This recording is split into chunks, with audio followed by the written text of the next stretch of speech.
I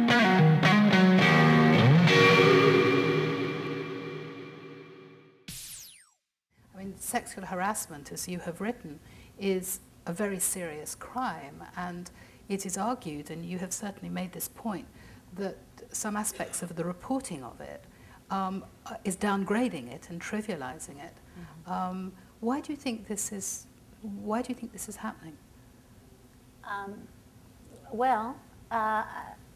I mean, I think it goes back to Clarence Thomas. We've hit for the cycle now, right? We've got all our perps in a row here in absentia. And I think a lot of it goes back to that was a defining moment in sexual harassment awareness in America. It had all sorts of good outcomes. Suddenly the number of women in the Senate, skyrocketed, and in Congress, and suddenly there was sexual harassment training, and we really, in many ways, moved forward, and in many ways, we moved backward. Yeah. And one of the most interesting things I discovered during the Herman Cain version of the story is that very shortly after the Clarence Thomas hearings, most Americans believed Anita Hill. Right. Men and women believed her. It didn't matter. It didn't matter that they believed her, because it was a kind of a funny narrative. It was a he said, she said narrative, and so he kind of completely got away unscathed. And I think that what happened after the Thomas hearings in terms of the national discourse about harassment is that people mapped their believing him or her onto believing in sexual harassment or not as a legal notion. So that when I saw, I mean, what sent me into orbit and what made me write the column was an amazing piece in the New Republic that started, does anyone even really believe there's such a thing as sexual harassment? Right. And that was one of many. I called it sexual harassment denialism. Right. That we just don't even believe that anyone has ever sexually harassed anyone. And there's this funny meme that comes out of this that is the idea that back in the day when you grabbed your secretary and you felt her, and that was harassment. But all this whole sort of industrial sexual harassment complex that has arisen, in which humorless females report men for saying, "I like your hair," there's a lot of people who believe that story. And so I think this turn on the wheel really smoked out that you can completely believe a woman is telling the truth and think there's no problem. And I do think that's a little bit the legacy of the Clarence Thomas, Anita Hill. Was that also a case of race sort of trumping gender as when people, you say that it became about whether you believed or didn't believe in sexual harassment, but there seemed to be other forces at play there. You mean back then, 20 years ago? Yeah. Yeah, I mean, I think that the sex versus race sort of, that complexity was amazing. What's interesting about Herman Cain is that's not there this time. No. I mean, this time we're seeing, very, very, blonde, middle class, very attractive women. So the race piece in some ways falls out this time, I think. And yet it seems to me that the risk, or maybe it's the exact opposite, maybe this is the age-old archetype. But I do think that what's interesting this time is that I remember, and I vaguely remember, I was in law school when the Clarence Thomas dispute happened. I remember the discourse being, did he harass her or not? Now the discourse is sexual harassment a thing or not? I think that's what's changed. And I think that if we're at that point after that dispute, we have moved very far backward. So I guess that's just been my insight this time. And I will also say that, I felt strongly enough about this to write about it, at which point Rush Limbaugh just spent 10 minutes making fun of my name. So I think, to even point at, that's okay. But I think that's it was kind of beautiful. But I thought it's funny.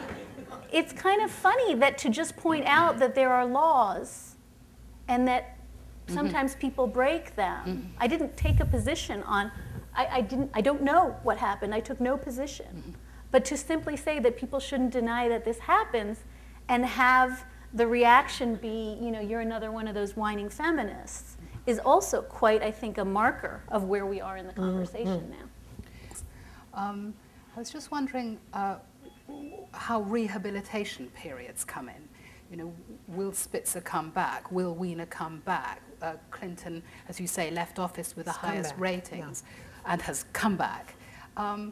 What is the sort of requirement and what role does the press play in recanting and recovery? I wonder if you have any observations about that, Pete.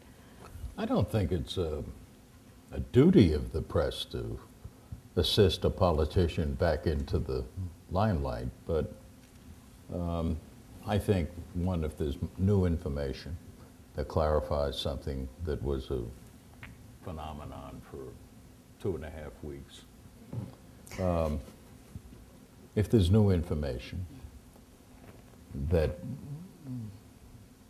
doesn't have to clear the politician, but at least gives an understanding on a human level that's not about brutalizing the subject, but going over the top sometimes, yes, which people do. Or if somehow the story is altered by having a second act. You know, if Wiener goes in and saves a nun from a burning building or something, you know, I think he'd look a little better, you know. And we don't know what Strauss-Kahn has to do. I guess he has to save the Mona Lisa in a burning building or something. But, he's done. but I think it's, the Puritanism is the problem, to me. That takes the eye off the true abuses that can happen with sexual power and sexual harassment. And I think of Gary Hart, you know, sitting on the boat, 2 consenting adults. Monkey business. And they changed his life. Yeah. And he was smart and in a lot of things and a hard worker, and all that didn't matter because of the tradition of Puritanism. You get it with news people. Yeah. You know, people with the foulest mouths in the history of mankind saying, "Did you see what this guy said?" You know, and he used the F word or something. He says, "What kind of a effing bum is this guy?" Or, you know, and I don't know how it is right now, but when I was a young reporter, I was working with the worst husbands in the history of the world, maybe. And some of the not perfect wives, too. They were more fun than I ever had before or since. So I hope the Puritanism doesn't hammer out the sense of passionate obscenity where people can make fun of themselves to start with. I think we all wait for some amazing super Christian to get caught. We hope. You know, we cheer for that one. And so would God, I think. You know, what does he want all these? Does he want all these boring bums in heaven with him, for God's sake? All the best guys are in hell, you know. If you were God, who would you talk to, Jerry Falwell or Lenny Bruce? You know. So I think there has to be some flexibility about this, and not get too puritanically judgmental. Yeah. Where, you know, the first 2 hours after Berlusconi resigned, I got an email from a friend. 2 hours later, he says, "Berlusconi's on his way to Washington to run for president of the National Restaurant Association. Tell your editor," you know, right away.